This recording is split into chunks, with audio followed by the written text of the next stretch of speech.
Ngayong araw ay pag-usapan natin ang isa na namang kasong kinatakutan ng buong California. Ito ay tungkol sa isang serye ng brutal at sadistikong pagpatay sa mga kabataang lalaki na naganap sa loob ng higit isang dekada. Ang mga biktima ay dinadaya, tinutorture at kinikitil ang buhay sa pinakamalupit na paraan. Sa gitna ng dilim, isang lalaking tila normal sa panlabas ang nagtatago ng isang madilim na lihim. Kilala siya bilang California Strangler na nag-iwan ng bakas ng dugo at takot sa bawat sulok ng estado. Hanggang sa isang araw noong Mayo 14 taong 1983, nagbago ang lahat ng tuluyan ng mabunyag ang kanyang lihim at itinala siya sa kasaysayan bilang isa sa mga pinakakilabot na serial killer sa Amerika. At bago natin isa-isahin ang mga detalye ng kasong ito, ay kung bago ka pa lamang dito sa aming channel, ay huwag mong kalimutang i-click ang subscribe button at pindutin na rin ang notification bell para lagi kang updated sa mga latest na kasong tinatalakay natin dito.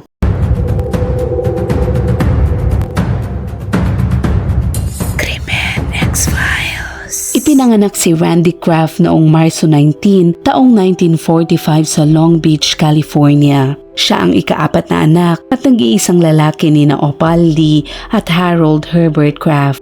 Ilang linggo matapos pumasok ang Amerika sa World War II, lumipat sa California ang ama ni Kraft mula Wyoming. Nang makahanap ito ng trabaho bilang production operative sa Douglas Aircraft Company, sumunod ang kanyang asawa at 3 anak na babae.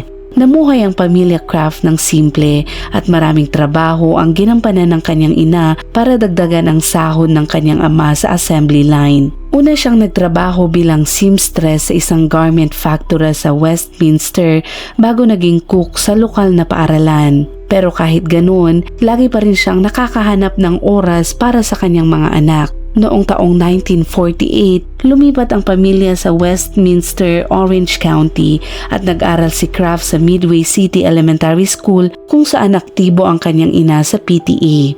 Bilang estudyante, kapansin-pansin ang kanyang talino sa mga kamag-aral at guro. Pagsapit ng taong 1957, tinuring si Kraft na sapat ang talino para sa accelerated classes sa 17th Street Junior High School. Natapos niya ang high school noong taong 1963 at nagpatuloy sa Claremont Men's College sa maliit na bayan ng Claremont at maraming interes si Randy doon. Sumali siya sa Reserve Officers Training Corps at naging aktibo sa politika. Noong taong 1964, ipinakita niya ang suporta sa Vietnam War at tumulong sa campaign ni Barry Goldwater, ang Republican presidential candidate. Nagtrabaho rin siya sa lokal na gay bar at naging sobrang busy ito at kalaunan nagsimula itong uminom ng Valium para sa kanyang tiyan at pananakit ng ulo. Unti-unti nag-alala ang kanyang mga kaibigan sa dami ng gamot na iniinom niya. Bumagsak din ang kanyang mga grades at nagsimula siyang uminom, mag-poker buong gabi at bumagsak sa kanyang econometrics class na dahilan na nag-delay ng kanyang graduation ng 8 buwan. Malaking taon ang 1968 para kay Randy. Nakuha niya ang degree sa economics at nagbago ang kanyang pananaw sa politika mula sa right-wing patungong mas democratic at nagtrabaho siya para kay Robert Kennedy. Sa parehong taon, sumali siya sa US Air Force at pumasa sa test at napatunayan ang talino niya na may IQ na 129. Ipinadala siya sa Edwards Air Force Base sa Kern County, California, isang lugar na mataas ang seguridad. Ngunit noong taong 1969, nagbago ng husto ang buhay ni Randy nang sabihin niya sa pamilya at kaibigan na siya ay isang bakla. Tinanggap siya ng iba, ngunit hindi lahat kaya napilitan siyang umalis. Pakiramdam niya ay bumagsak ang kanyang mundo kaya bumalik siya sa bartending at naging truck driver sa Huntington Beach. Nagsimula rin siyang magturo sa California State University, Long Beach at doon nakilala niya si Jeff Graves, isang mas batang lalaki mula Minnesota. Sila ay naging magkasintahan at tila unti-unting bumabalik sa ayos ang buhay ni Randy. ngunit may madilim siyang lihim.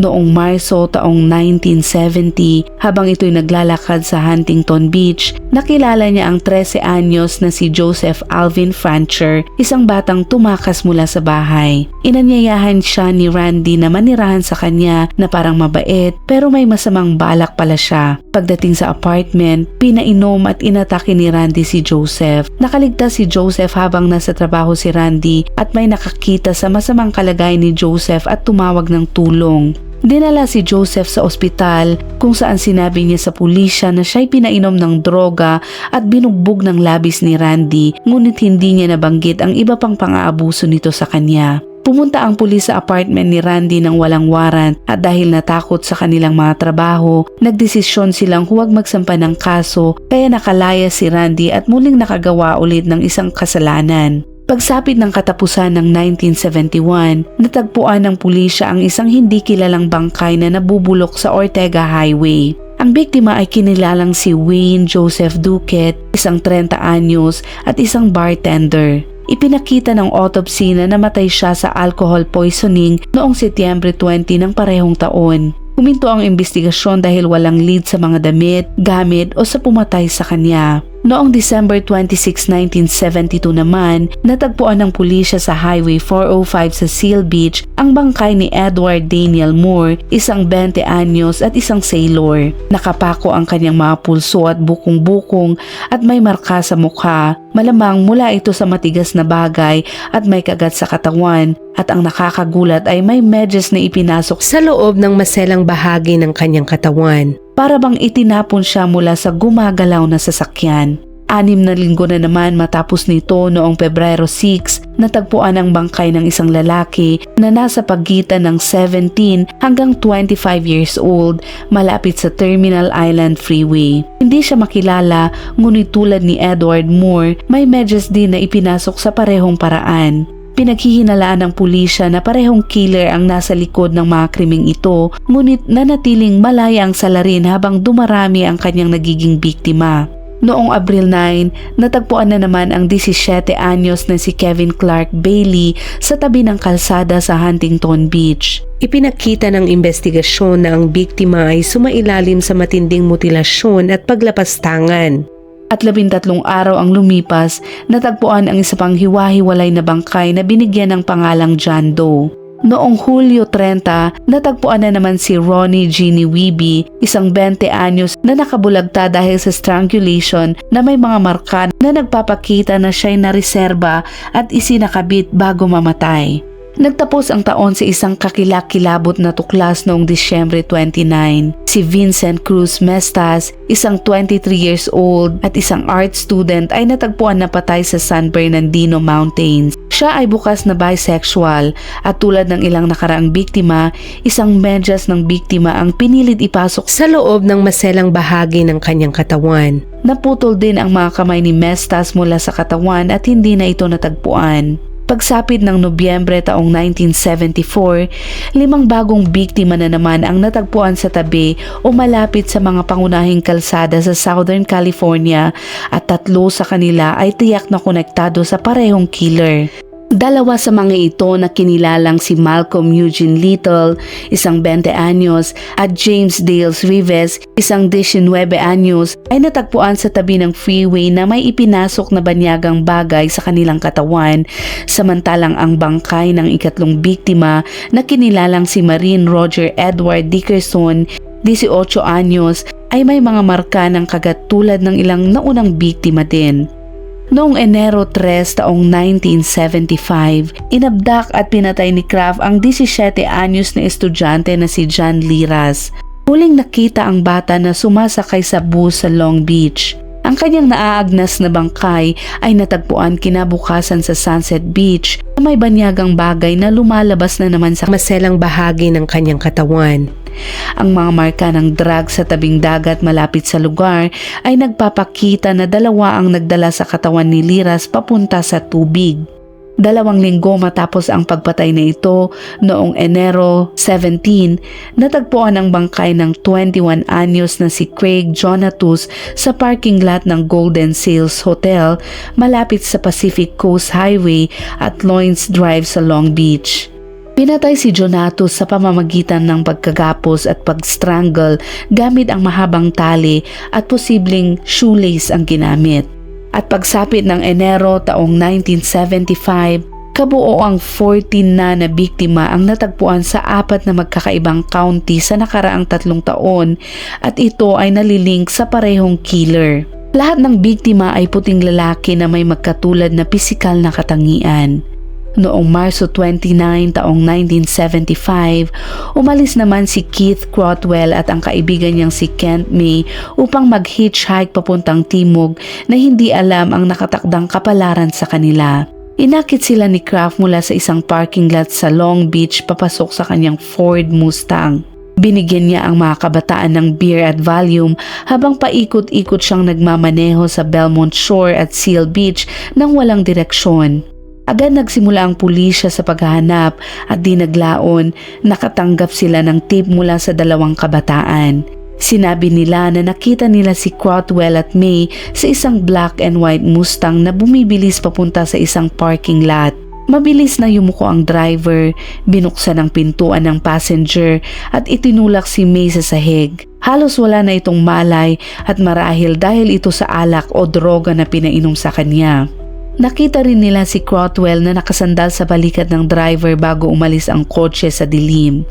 Isang buwan ang lumipas, natagpuan ang ulo ni Crotwell sa isang pier malapit sa Long Beach Harbor. Pinag-aralan ng pulisya ang lungsod para sa mga lead upang mahanap ang driver at sa huli, nakuha nila ang pangalan at ito ay si Randy Kraft. Noong Mayo 19, siya'y kinausap ng pulis at inamin niyang sinundo si Crotwell, ngunit sinabi niyang iniwan niya ito sa isang cafe at wala na siyang alam sa nangyari pa. Sinabi rin niya na nag-crash ang kanyang kotse at kinailangan niyang tumawag ng tow truck. Si Jeff, nakapartner pa rin niya, ang sumuporta sa kanyang kwento. Hindi naniwala ang detectives pero hindi pinapilit magsampa ng kaso ang Los Angeles County prosecutors dahil sa kakulangan ng ebidensya at dahil hindi natagpuan ang natitirang bahagi ng katawan ni Crotwell o natukoy kung paano siya namatay. Dahil doon, nakalaya muli si Jeff.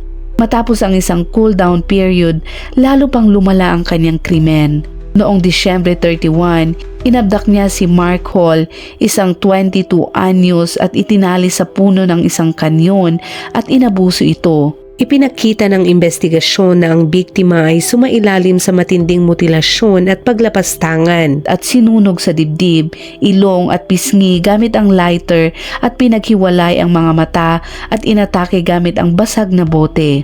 At para mas lalo pang kakilakilabot ito, pinatigil niya ang hininga ni Mark sa pamamagitan ng pagpasok ng dahon at lupa sa kanyang lalamunan. Nang natagpuan ng pulisya ang katawan ni Mark, nagulat sila at ipinakita ng autopsy na sobra-sobra ang dinanas nito sa killer. Dahil dito, ipinasok ng pulis ang profile ng killer bilang matalino, sistematiko at organisado at posibleng may military background ito dahil sa paggamit niya ng surgical tape sa ilong ng ilang biktima, isang teknik na ginagamit sa militar upang maiwasan ang mabilis na pagkabulok ng katawan pagkatapos itong mamatay. Noong Enero 24 taong 1976, nagtipon ang mga investigador mula sa iba't ibang bahagi ng Southern California sa Orange County upang talakayin ang susunod na hakbang sa paghahanap. Samantala, patuloy namang namumuhay si Kraft ng payapa. Sa mga sumunod na buwan, tinapos niya ang relasyon niya kay Jeff Graves at di naglaon, nakahanap ito ng bagong pag-ibig kay Jeff Selig, isang 19 anyos at isang apprentice baker. Lumipat sila sa Laguna Hills at nangako sa isa't isa ng habang buhay at nagbahagi ng hilig sa threesomes at madalas kumuha ng tao mula sa highway para dito.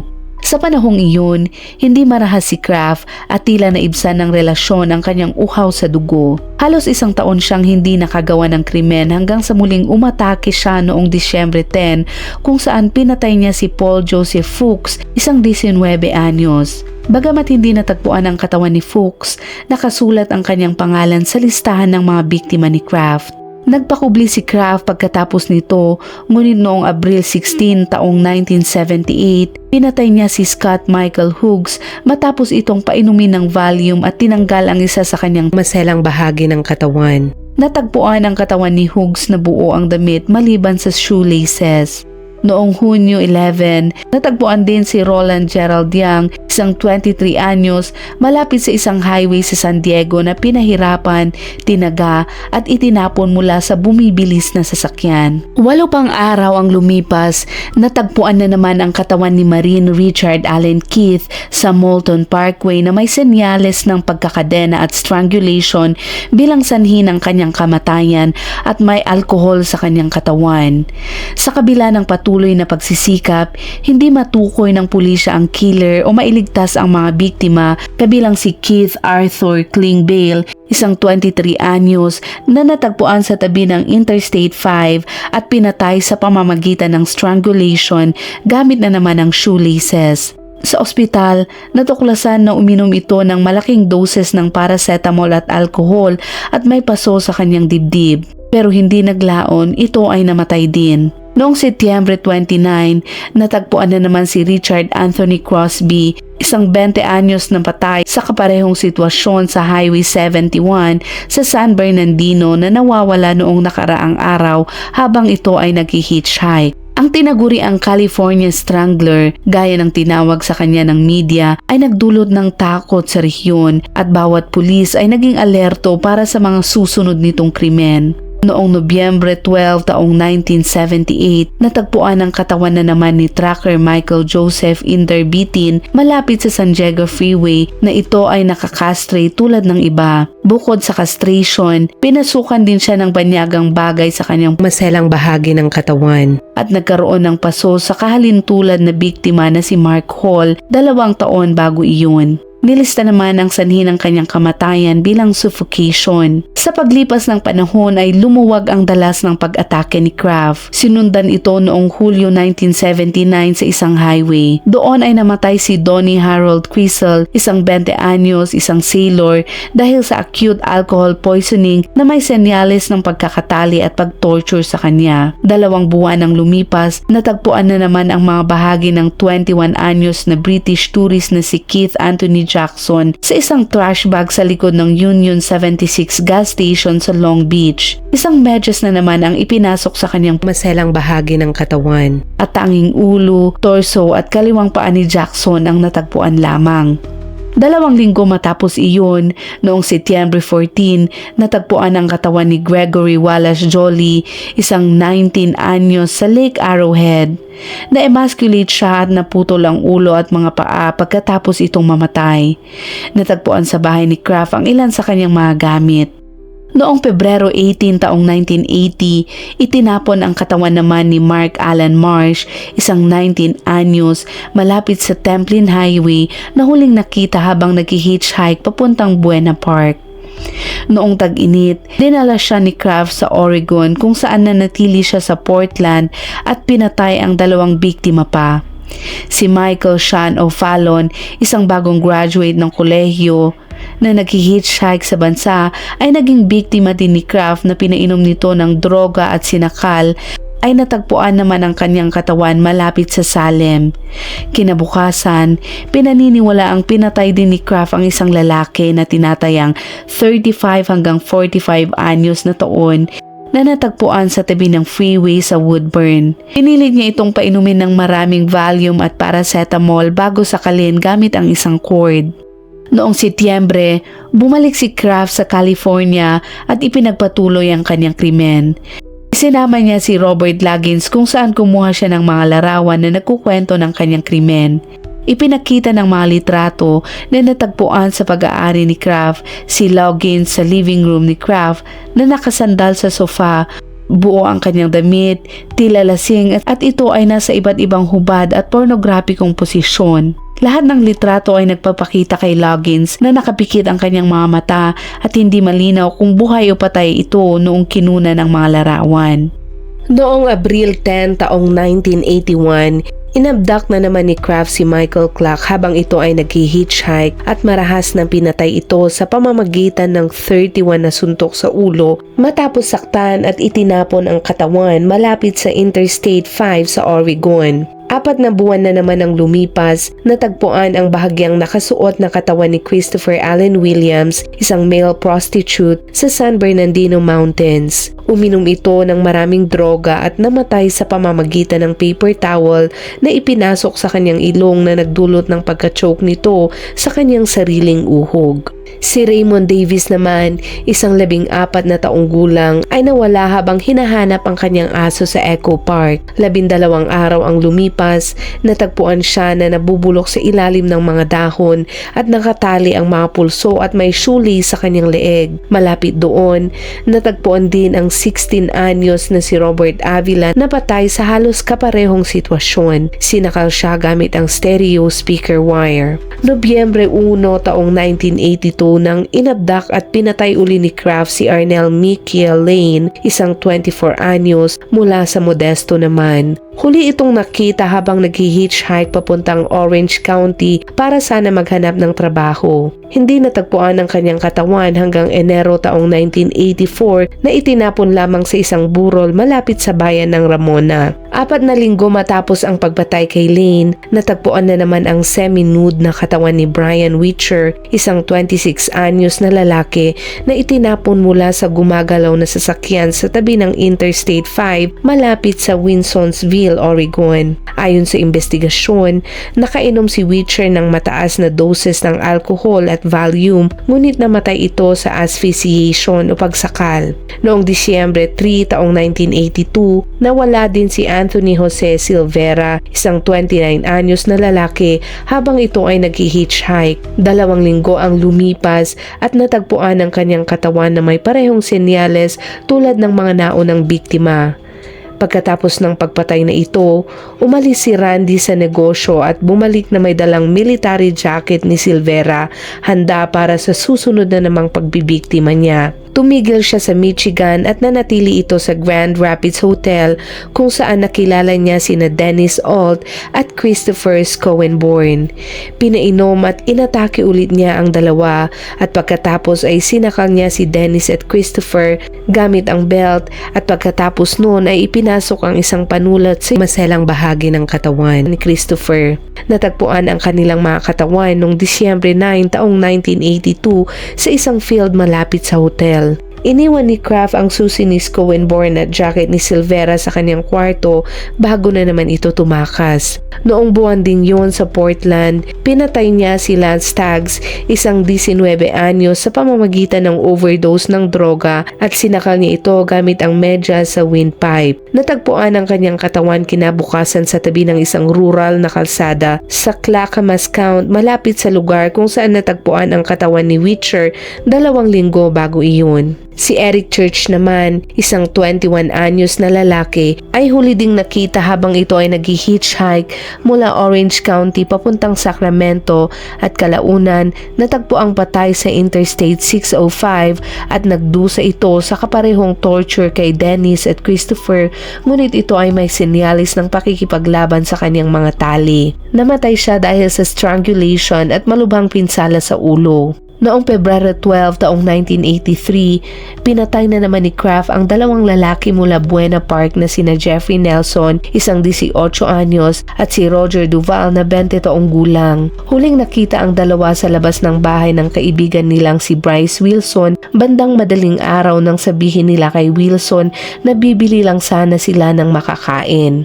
Ipinagpatuloy ni Kraft ang mga kakilakilabot na gawaing ito, pero sa wakas, noong Mayo 14 taong 1983 ng 1:10 ng madaling araw, nakita ni na Officer Sterling at Sergeant Howard ang isang brown na Toyota Celica na kakaibang magmaneho sa San Diego Freeway sa Orange County. Pinaparada nila ang kotse at lumabas si Randy Kraft at casual pa nitong itinapon ang isang bote ng beer sa kalsada. Napansin ni Officer Sterling na naka-unbutton pa ang kanyang pantalon. Sa oras na iyon ay pinagawa siya ng sobriety test at bumagsak ito kaya inaresto siya sa kasong drunk driving. Sumilip si Sergeant Howard sa Celica at napansin ang isang batang lalaki na nakasandal sa passenger seat. Nakapikit ito at bahagyang natatakpan ng jacket. Sa loob din ay maraming walang laman na bote ng Moosehead beer at isang bukas na bote ng lorazepam tablets ang nakakalat sa paligid ng kanyang mga paa. Kaya pumasok si Sergeant Howard at sinubukan niyang gisingin tumingin ang lalaki. Ngunit dahil wala itong tugon, sinubukan niyang yugyugin ito sa braso, ngunit napansin niyang mababa ang kanyang temperatura at nang suriin ang kanyang pulso, natukoy ni Howard na patay na ito at may marka din ang tali sa kanyang leeg. Nang tanggalin ang jacket mula sa kanyang katawan, nakita ni Howard na bukas din ang kanyang jeans at naka-expose ang kanyang maselang bahagi ng katawan. Bukod pa rito, nakatali ang mga kamay ng biktima gamit ang shoelace at may mga welts sa kanyang pulso. Kalaunan, nakilala ang biktima bilang si Terry Lee Gambrell, isang 25 anyos na taong gulang at isang marine na nakastation sa El Toro Air Base na sinakal din ni Kraft hanggang ito ay mamatay. Hinalugog pa ni Howard ang kotse at nakakita pa ito ng maraming ebidensya katulad ng alcohol, tranquilizers, iba't ibang reseta ng mga gamot at isang sobre na may higit sa 47 na nakakatakot na litrato ng mga batang lalaki na nakahubad at mukhang patay na nang ito ay kunan. May dugo rin sa passenger seat, ngunit hindi iyon kay Gambrell dahil wala siyang bukas na sugat. Sa oras na iyon, may kutob si Howard na nahuli na nila ang California Strangler. Dinala nila si Kraft sa Sheriff's Department at siniyasat ang kanyang bahay kung saan natagpuan ang mga damit at gamit ng maraming batang lalaki na natagpuan ng patay sa nakaraang mga taon, pati na rin ang iba't ibang litrato ng mga lalaki na walang malay o patay na noon. Ngunit ang pinaka nakakagulat nilang natuklasan ay ang mga nakadecode na listahan ni Kraft ng 61 na kanyang naging biktima, kabilang ang 4 na double murders na umabot sa kabuuang 65 na batang lalaki. Hindi pa roon kasama si Gambrell dahil ang kanyang kamatayan ang nagdulot ng pagkakaaresto kay Kraft. Matapos namang i-match ang listahan sa natagpuang mga katawan, umabot ito sa nakakagulat na bilang na 67. Dahil doon, inakusahan si Kraft ang tinaguriang California Strangler ng 15 na pagpatay mula Disyembre 1972 hanggang Mayo 1983 matapos may interview ng mahigit 700 na saksi at maipresenta ang higit 250 na ebidensya.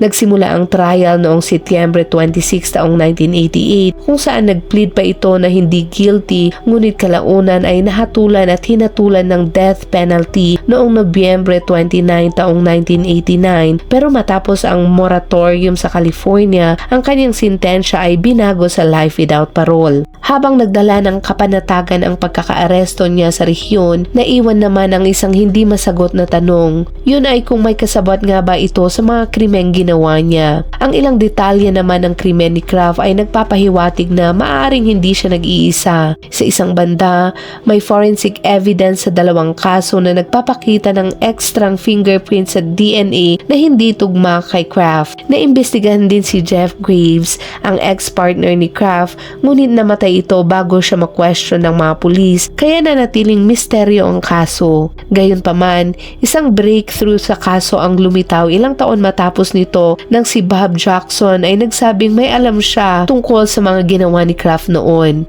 Naglathala din si Dennis McDougall ng libro ng Angel of Darkness tungkol kay Kraft na tinaguri ang California Strangler noong 1991. Kinontak din niya si Jackson at doon ay inamin niyang pinatay niya ang 2 hitchhiker kasama si Kraft, isa sa Wyoming noong 1975 at isa sa Colorado noong 1976, ngunit sinabi ng mga otoridad sa parehong estado na hindi nila kayang mapatunayan ang mga claim na ito. Iginiit din ni Jackson na may alam din siya tungkol kay Kraft at ang listahan ni Kraft ay tanging mga pinaka-memorable na pagpatay lamang at ang totoong bilang ng biktima ay malapit-lapit sa 100. Samantala, kahit nakakulong ay nagsampa si Kraft ng kaso laban kay McDougall at sa publisher ng Angel of Darkness. Sinasabi niyang pininsala daw ng libro ang kanyang reputasyon at inilarawan niya itong may sakit at baliw at ito daw ay nakahadlang sa kanyang magiging trabaho sa hinaharap kung sakaling makalaya pa ito.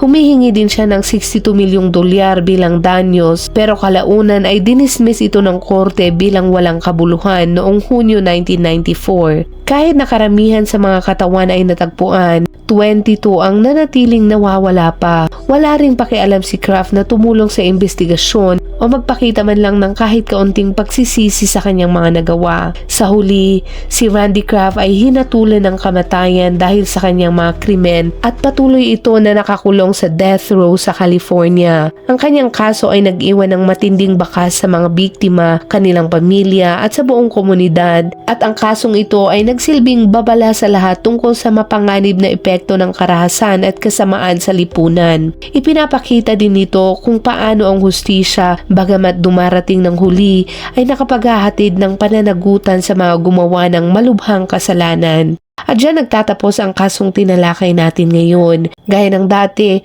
kung umabot ka sa dulo ng videong ito ay i-comment mo naman ang iyong saloobin at ilagay mo na rin kung anong oras at saan mo ito napanood para naman alam namin kung saan umabot ang videong ito. Hanggang sa huli at palaging mag-iingat.